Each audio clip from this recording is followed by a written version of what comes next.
बैसाख के महीने में नवमी तिथि को माता जानकी का प्रागट्य हुआ है पृथ्वी से।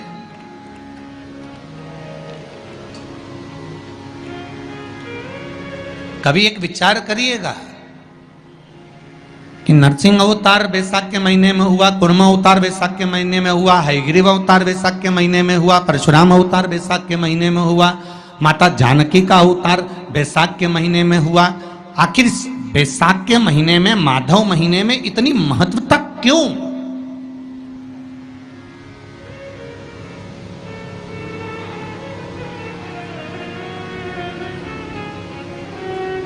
बैसाख के महीने में पड़ने वाली एकादशी, चतुर्थी, प्रदोष, अमावस्या, पूर्णिमा, शिवरात्रि, ये सभी इतनी महत्वपूर्ण क्यों हो जाती है?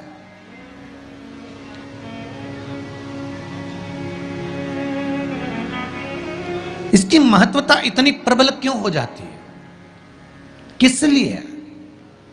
क्योंकि बैसाख का जो महीना पड़ता है, सूर्य की संपूर्ण तपन, सूर्य देव अपने पूर्ण तेज के साथ में, पूर्ण तेज के साथ में मृत्यु लोक के निवासियों पर, चाहे जलचर हो, थलचर हो, वायुचर हो, चाहे जो जीव हैं, उस पर जब किरण फेंकते हैं तो संसार का जो मनुष्य है उस पर जब ताप पड़ता है तो ताप पड़ने के कारण उसके मुख से भगवान का नाम निकल ही जाता है, स्मरण नाम निकल ही जाता है। जब उसके मुख से भगवान का नाम निकलता है तो वो भगवान की शरणागति खुद ग्रहण कर लेता है स्वयं।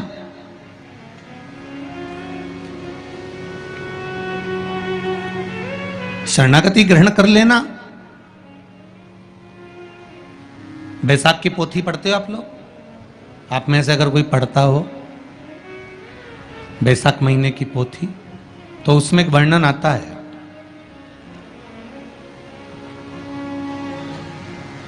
गीता प्रेस गोरखपुर के कल्याण अंक में भी आप ये पावन बैसाख चरित्र श्रवण कर सकते हैं। उसमें बैसाख महीने की पोथी में 10वें दिवस की कथा में 10वें अध्याय में एक व्याध और शंख मुनि का चरित्र आता है।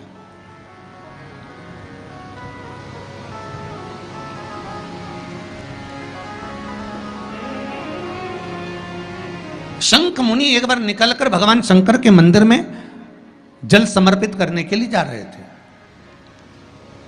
और शिव मंदिर की ओर जाते जाते जाते जाते जाते जाते बीच मार्ग में चलते चलते चलते चलते और वो शंख मुनि जब शिव के मंदिर में पहुंचे, शंकर भगवान के मंदिर में जाकर उन्हें दर्शन किया,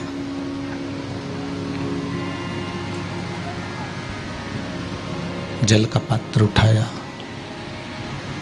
और वो जल का पात्र उठाकर जब भगवान शिव को समर्पित कर रहे थे तो उसी समय जल का पात्र उठाकर जब शंकर भगवान को समर्पित करा गया और शंख मुनि निकलकर जब बाहर आ रहे थे, आते आते शंख मुनि के मन में एक भाव उत्पन्न हो गया कि जब हम भगवान शिव को कुछ वस्तु समर्पित करते हैं तो उसका फल, उसका पुण्य फल हमें कितने समय में प्राप्त होता है। ये शंख मुनि के मन में एक विचार जागृत हो गया, शंख मुनि के मन में एक भाव जागृत हो गया। एक लोटा पानी जो भगवान शंकर को समर्पित करता है, मरने के बाद तुम्हारी औलाद तुम्हारा किसी पवित्र नदी में तर्पण करे ना करे, तुम्हारा शिव को दिया हुआ जल तुम्हारे खाते में पहुंच जाता। आपने जो शंकर भगवान को एक लोटा जल दिया है, शिव जी को एक लोटा पानी चढ़ाया, शंकर भगवान को एक लोटा जल समर्पित करा है, शंकर भगवान को एक लोटा जल अगर आपने दिया है तो वो आपके खाते में पहुंचेगा जरूर, ये निश्चित है, पक्का है।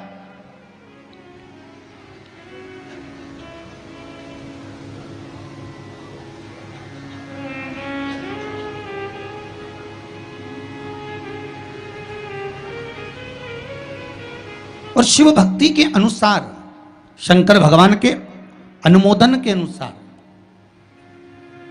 पहले भी कथा में कहा, आज फिर कह रहे हैं, आप जब शंकर भगवान को 1 लोटा जल समर्पित करते हो तो वो 33 कौटि देवताओं के हिस्से में चले जाता है।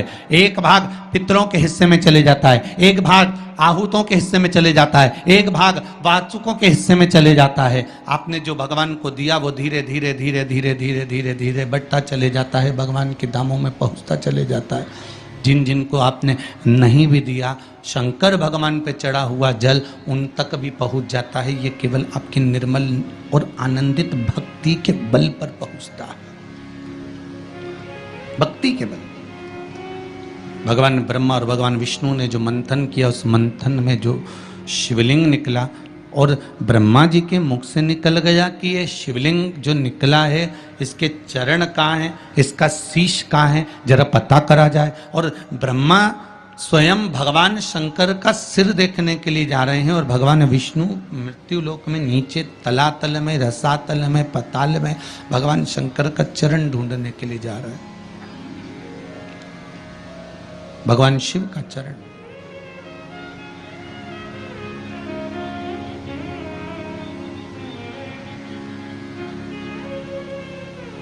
गए दोनों, वो ऊपर गए, ये नीचे गए देखने के लिए। कई लोग शिव महापुराण की कथा, स्मरण, भजन, कीर्तन सुनने के लिए नहीं जाते हैं। मंदिर में कई लोग भगवान शंकर पर जल चढ़ाने नहीं जाते हैं। कई लोग ये देखने के लिए जाते हैं कि कौन आया कौन नहीं आया, किसने सुना और किसने ना सुना, किसने धारण करा किसने ना करा।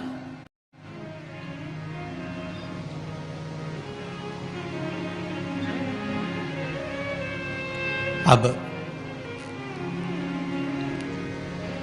ब्रह्मदेव ऊपर गए, इतने ऊपर पहुंच गए, इतने ऊपर पहुंच गए, इतने ऊपर पहुंच गए कि उनके भीतर अभिमत्ता, अहंकार थोड़ा थोड़ा समाहित होने लगा और उन्होंने केतकी के पुष्प को तोड़ लिया और केतकी के पुष्प से कहा कि तुम नीचे चलो मेरे साथ में, भगवान विष्णु के सामने चलकर कह देना कि मुझे भगवान शंकर का शीश मिल गया।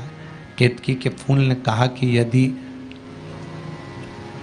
मैं झूठ बोलूंगा तो वो श्रेष्ठता कैसे रहेगी।